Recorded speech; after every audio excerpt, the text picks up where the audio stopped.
just need salt. Can I just? Yeah. But just the salt? Can I just? Can I just have salt? Yeah. Okay. Is that okay? Hey everyone, before we head to the restaurant, let's talk about what's going on here. So Nori Nori is one of the OG kind of upper class buffet spots in Atlanta. When I first lived in Atlanta in 2014, they were already $50 a head. So it was already a treat to go out there at $50 a head. And to be honest, in the last 11 years, their price hasn't changed much. So they've seen a lot more competition at that $50 a head, particularly with seeing the rise of Korean barbecue, hot pot and K-barbecue options, and as well as these kind of made-to-order sushi buffets. Nori Nori is one of those more traditional buffets where they cut the rolls and set them out and you guys go get it. So what do you do when you see a lot of Korean barbecue come in and you see more competition from other sushi spots? Is it to change up your menu? Is it to add more dishes? Is it to go up in price and maybe start doing a made to order? For Nori Nori, that is not the answer. They decided we're gonna do sushi and Brazilian steakhouse. So I don't know what the setup looks like yet, but they're gonna do a rotisserie where you can order beef, pork, and chicken. So I'm very excited to see this funky setup, and let's go to the restaurant.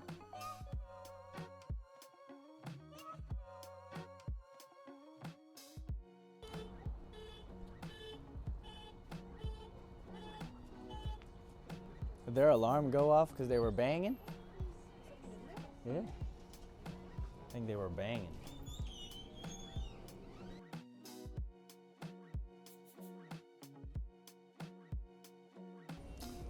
All right, so starting the walk through here, they have a hibachi grill. We literally just walked in, during open. And here are the sashimi.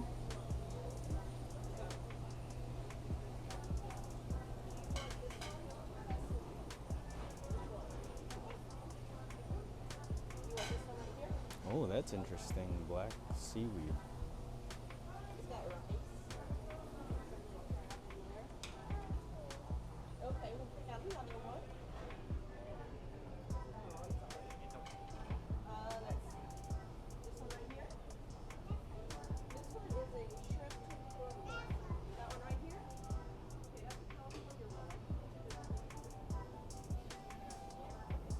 Yeah, you can tell they just opened. Oh yeah, sashimi is included. That's nice.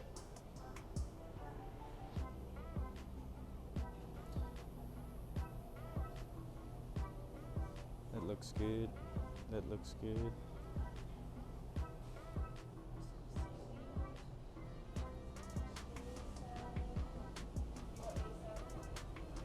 Look at that, an actual seaweed salad with pasta in it.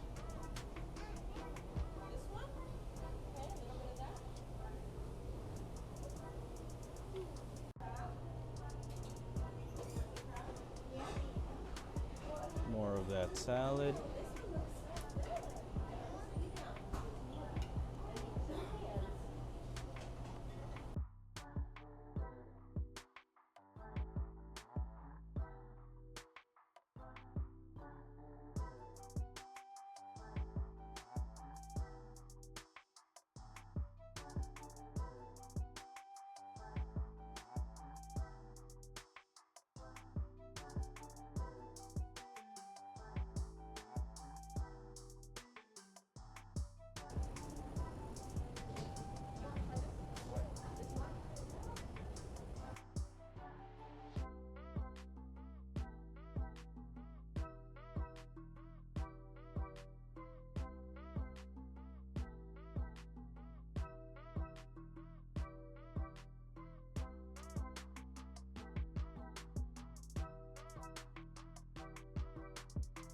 Oh, that's new for sure. Oh, and fried soft crab. That's a good deal. Wait. Where's the steak? All right, so coming back around, this is not a hibachi grill. This is where the rotisserie is. Yeah, so they have, looks like picanha, sirloin, pork, and chicken. That's what I'm gonna guess those are. Oh wait, right here.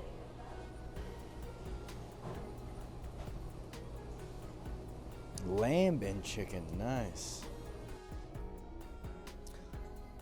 All right, so big hack. If you're going to any meat all you can eat that isn't a Korean barbecue spot, I like to bring my own sesame oil. So that's if you're going to one of those Chinese hot pot places, or if you're going to like a J barbecue place, bring your own sesame oil. Probably ask for salt. But yeah, that's a hack for you guys. So we're gonna have some of my daughter's food that she doesn't want. Here is a piece of the kalbi.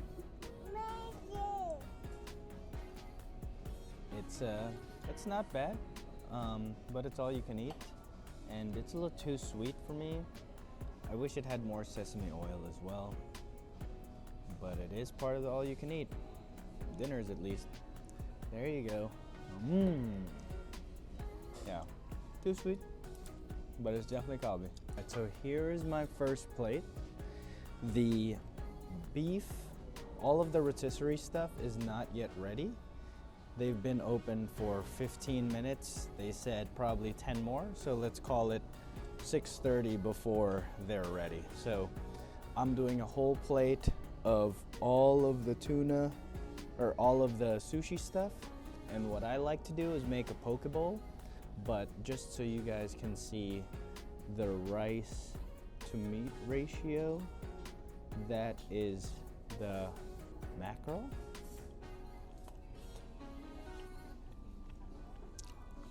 That's pretty good. It's still a little too much rice for me, but that's why we're doing this poke bowl style. Here is the hamachi.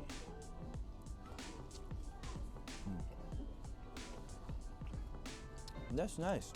I don't think it's the fake tilapia. And then here's like a kind of like a hamachi salad that they have. It says like grape or something like that. Mia, you're making the camera focus on you. There you go. Oh, it's like a perilla oil, grapeseed oil situation. It is not grape at all. The hamachi salad thing. Oh. Yeah, you know how usually it's like a yuzu jalapeno? No, it's like a, here is their spicy tuna gunkan. And then this is the key to the poke bowls. Ikura, and then you open all of this up. Look at this. Tuna stacks, as well as the salmon stacks. Those are pretty big and unlimited. We'll see if they keep refilling it throughout the night. I should have got a fork. So since I've been here before, I am not gonna try everything, but I'm gonna try the stuff that I know is good and some of the newer stuff that they've had since they opened. And of course, the rotisserie. So you take that, start mixing.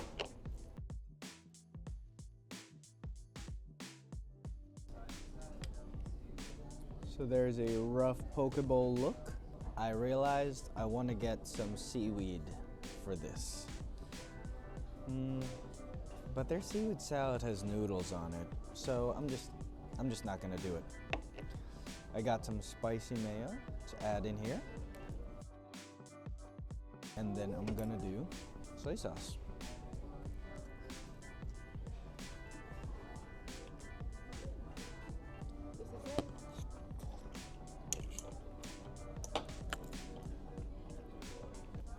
Just this poke bowl itself, you know, this would be 20 bucks with this much meat.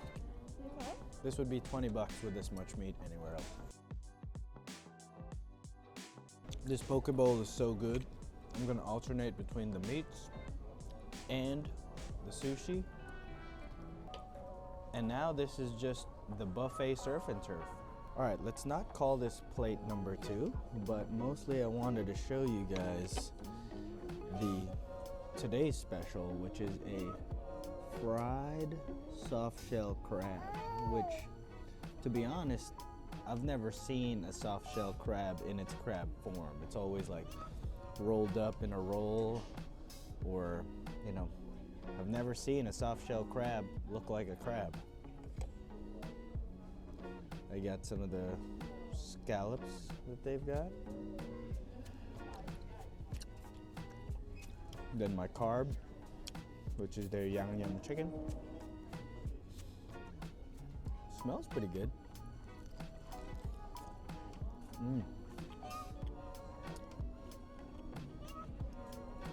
For how long this is sitting on the hot plate, this is pretty good, pretty crispy.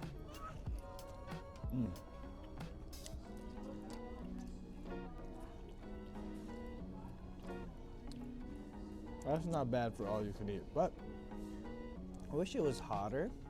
It almost resembles more of like a General Tso's kind of sauce.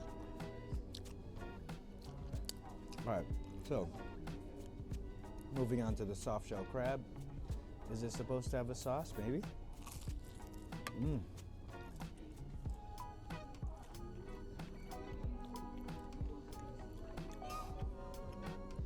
Whoa. Okay, I think it needs a sauce because it is pretty fishy. Like, it's good, but that's got a fishy taste to it, and I need to eat it with something else. Let's go try this rotisserie. They should really just call it Brazilian steakhouse style. Hey, how's it going? Can I have picanha?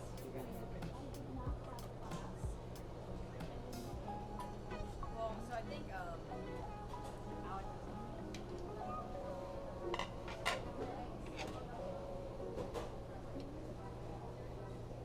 Oop, sorry. Can I have, yeah. Let's do that one. Yes. Perfect, thank you. And then can I do one more over here? Yeah. Thank you. And then I actually just need salt. Can I just, but just the salt? Can I just have salt? yeah. Okay. Is that okay? Yeah. Thank you. All right, so initial thoughts before I try the meat.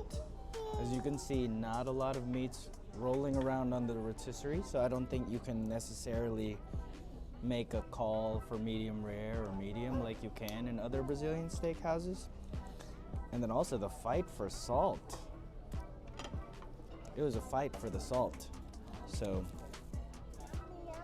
sesame oil.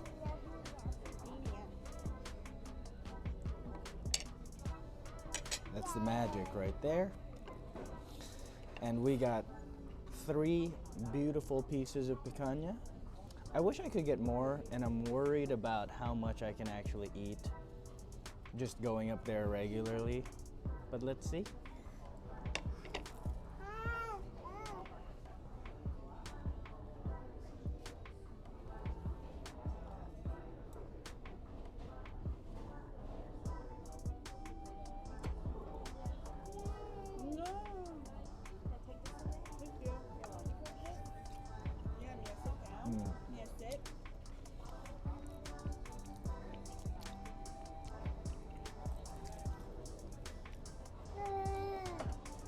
Assuming I can get as much of this as I want, this is a great deal. How much is it? 50 bucks? I think so. I think it's 50 bucks. We need to confirm. Here is a more proper slice of picanha as generally known. And it looks very good. Look at this Maillard reaction right here. That lighting is bad. There you go.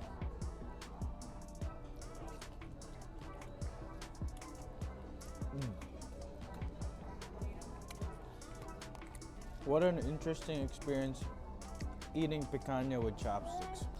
So second round here, I'm gonna do a bit smaller of a poke bowl, and I've also got the tempura sweet potato to kind of top it, give it some crisp. So now that I've kind of walked the buffet more, I think that if you aren't getting a lot of sushi like the same way that I'm poke bowling, I don't think this is worth it, because all of their non-sushi stuff is not worth it. Like there's a lot of kind of generic frozen shumai and all of that stuff.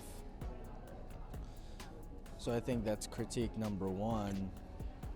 And then number two, as I've walked it, one of the problems with combining rotisserie, whatever, Brazilian steakhouse with sushi is that the sides don't go together. So right now my challenge is, how do I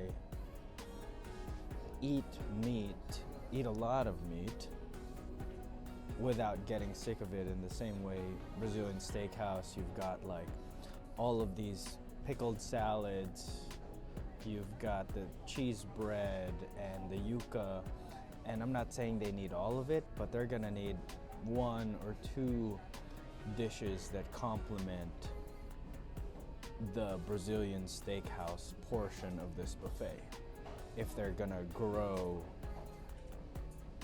that part of the restaurant. All right, so they're definitely gonna have trouble with the output for the steak. While I was there, they were talking about how like they need to put another steak down because there's a party of 12 that just got sat. So I think they're kind of like watching the crowd to see how it happens. So I think if you're coming here for the Brazilian steakhouse portion, don't expect to eat a lot. It's almost more like an augment. And then this was their lamb. It looks, their lamb I thought looked almost like beef. Just the way it looks. Like this looks like sirloin almost, or like, I guess now that it's out, it does look like lamb, but who knows? Let's try. Definitely lamb. Oh, that's good. The key on this one, make sure you get a lot of surface area, because they have this like really good garlicky coating on the outside. But I think if you just got like mostly the inner part, might not be that good. One of the issues I would have with the meat here is like, while the fat is nice and crispy and rendered, the meat itself almost has this like grainy, chalky texture to it, especially like the further you get from the fat. And so we have two theories. One, there might be like some shortcuts being taken on the thawing process, like maybe they microwaved it before, or throwing it in frozen in the middle still while it's on the rotisserie. Our other idea here is that the way the rotisserie is, in between cuts, they don't just put salt, they put this like green marinade on the outside, and then they add salt, which I haven't seen in other Brazilian steakhouses.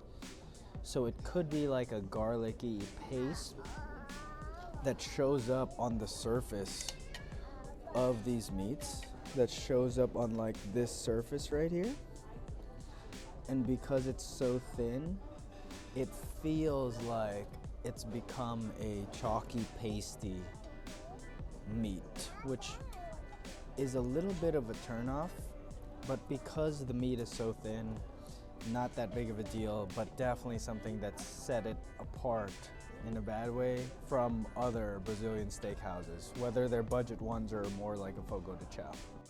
All right, so going into my last lap here, I would say that like these sides are kind of subpar compared to how good the sushi is. So for me, if you're gonna take my advice, I'd probably skip most of these unless you like the specific dish itself. Like if you're a snow crabs person, I think these are very whatever snow crabs, but I get that people like that. I do think that their dessert section is pretty big. I don't know that it's necessarily good, but it's pretty big. And then these fruits, none of them are canned. And then I think the coolest thing here is the crepe, because they make it to order every time. All right, so the restaurant has been open for about an hour and 20 minutes now, and here is the current state of the sashimi. This has been refilled multiple times, so I'd say if you're a sashimi person, no problem, you'll be able to get your fill. Okay, so as I finish up my dessert here, let's wrap it up like the crepe that I'm about to eat. For $41 per person for dinner, I think this is a great deal for anyone who loves sushi and doesn't care for like the super high end. But even then, as a sushi buffet, they've got mackerel and hamachi that I think it's kind of worth it. The Brazilian steakhouse piece is almost more so that you can kind of convince your non-sushi friends to come around and they can eat that, but it's definitely not the main thing to come for. The sides, I already talked about this in the video, but it's more of just, if you like it, you get it. So for me, let's say I make 2 of those poke bowls, get some meat, and then eat dessert. I think this place is worth it because they have that crepe station, fresh fruit, 41 bucks per person, worth checking out. So with that, thanks for watching.